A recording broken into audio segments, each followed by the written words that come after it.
Salute, man. Y'all know who it is. Boxing Nocturnal Thoughts coming at y'all with another video. So I was listening to another YouTube platform, Easy Work Boxing. Shouts out to Easy Work Boxing. I think he live over there. He a Alabama boy. I've been watching his content for a while. Couple years, man. And I like Easy Work Boxing. I don't agree with some of the things you say, and some of the things you do say that I agree with. I salute, but I think sometimes I'm a contrarian. Yeah, I feel like you're always supposed to have your own thoughts and ideas. So I was watching the video that Easy Work put together talking about Errol Spence, how Errol Spence don't want to fight Keith Thurman because Keith Thurman can move.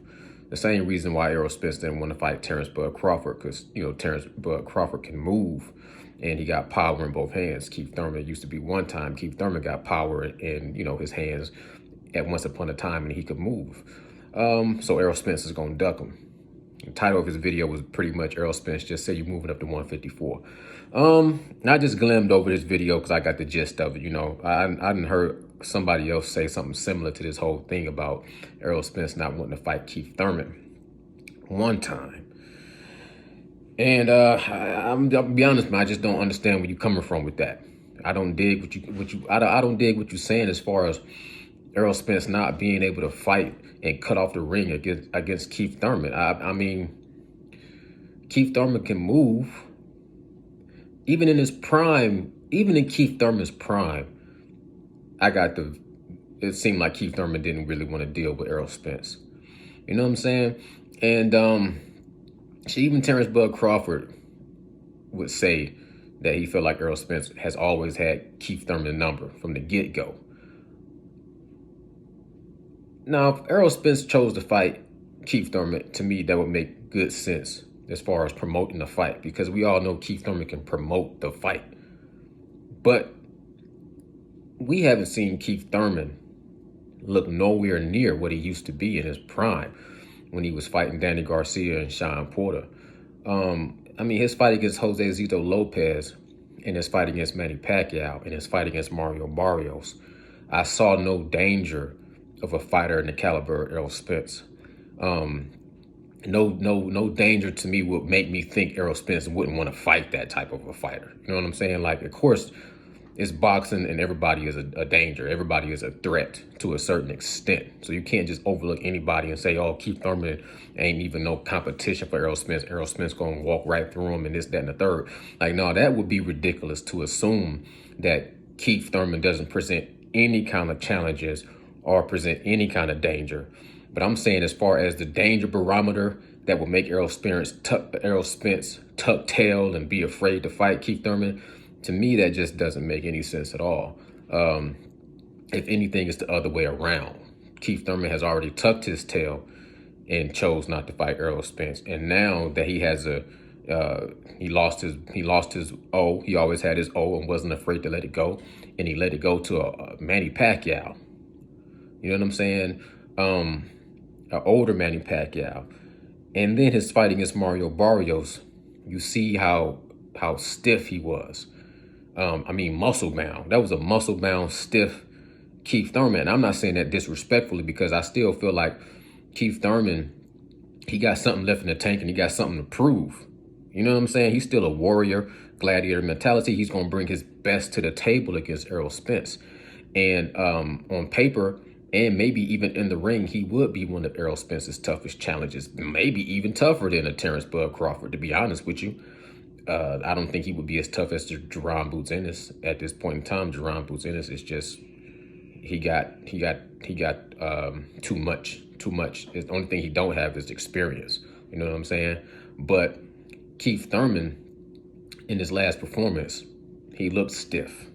And then if you see any interviews with him post-fight Mario Barrios, to me, he looked like he kind of aged again rapidly. I don't want to say rapidly, but he didn't stay in tip-top shape. He kind of let himself fall back a little bit, and you can just see that Father Time has taken away his prime. He can still get in good shape and still fight.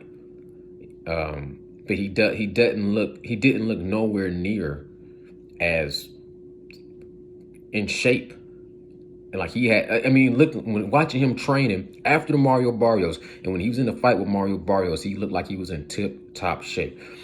Post-fight, he won that fight, went 12 rounds, knocked all the rust off and everything like that. And you watch him training now, it still looks like every training for him is a challenge, uphill battle. Like his body has to really, really be pushed to the max just to get the best out of each word. He just looks like a man that's really fighting against Father Time.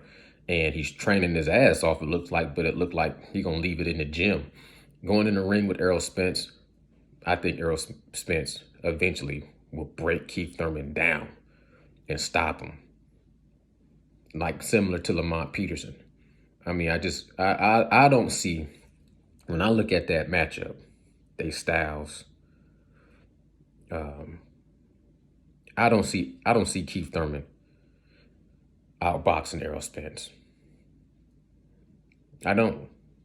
And even if he won that fight, hypothetically, even if he could win that fight, which is a possibility, because, you know, you can't never count out a warrior, he still hasn't showed me anything to make anyone believe that Errol Spence is just afraid to fight him, because his movement is so, like, he just can't be touched. Like, he's Mayweather. He can't be touched. He's Pernell Whitaker. He's you know what I'm saying, Sweet Pea. He's of that caliber where he just can't be touched. He's so slippery and so fast and so swift and so defensively responsible that you can't touch him. He's impenetrable. He's you know what I'm saying, he can't be hurt. He has no flaws. He's in his prime. He's fast. He got these reflexes. You know, he got the you know, armadillo abs. You know what I'm saying? Like, you can't break down his abs. He's just in tip-top shape from head to toe. His power in both hands. He don't have any. He hadn't any bone spurs or surgeries on his hand, or, you know what I'm saying. He's just in his prime and he can't be beat. He's Keith one-time Thurman. I don't see that. I don't see that, and I don't see him taking that into the ring with him with Errol Spence whatsoever. What I see is Keith Thurman getting off to a decent start. When he starts slowing down, when he starts getting touched to the body, when he starts trying to, you know what I'm saying, move and then sit down his punches, and he getting caught and he getting the ring cut off, that ring gonna start shrinking and shrinking. He gonna have less escape paths. He gonna have to stand there and go toe to toe, similar to your Dennis Ugas. He gonna start getting busted up, and he's light-skinned cat. So when he started getting busted up, you seen his face after he finished fighting against Manny Pacquiao. Errol Spence, his power, the way he can deliver consistent power shots from round 1 through round 12 without ever really putting every single thing into one punch. He don't have to just load up and load. He throws his, if you listen to Chris Van Heerden, he says what Spence does is consistently hit you with like 80% power from every angle, with his jab to his body work, and it just don't stop. So it's not like he just waiting for one big shot. It's not like he just have power in one hand and he can catch you and hit Keith Thurman in a flank and then, you know, have him taking out his mouthpiece and trying to escape around the ring. No, what we're talking about is like working the heavy bag at 80%, hitting with power punches, thudding punches, baseball bat sounding punches, breaking Keith Thurman down round by round. And then after 6, 7, 8, 9, I can see Keith Thurman taking a knee like Kell Brook. I can see Keith Thurman getting knocked down and possibly getting knocked out and going out on his shield like a warrior. You know what I'm saying? And that's to be saluted. But I don't see where you getting from. I'm talking to Easy Work Boxing. I don't see where you would be getting from because Keith Thurman can move, or because Terrence Bud Crawford can move on his back foot or whatever and got some speed and power in both hands. That's something that's going to intimidate Errol Spence to the point where he don't want to fight this dude. Go up to 150. He trains with Jermell Charlo, and Jermell Charlo to me is way more explosive and way faster than Keith Thurman. He might not be as diverse as Terrence Bud Crawford, switch hitting and, you know what I'm saying, ambidextrous. But as far as explosiveness and speed and power, Jermell Charlo would destroy Keith Thurman. I mean, Keith Thurman couldn't even knock out Mario Barrios, and Gervonta Tank Davis knocked out Mario Barrios. I don't understand the logic. Keith Thurman is a great fighter. He can talk with the best of them. He can sell the fight with the best of them. He gonna get in there, and he could possibly win, but most likely he's going out on his shield, in my opinion. But y'all let me know what y'all think in the comments below. Salute, salute, salute, man. And if you're new to the channel, man, sub up, hit the thumbs up, leave me a comment so we can talk about some boxing. Salute, I'm gone. Bow.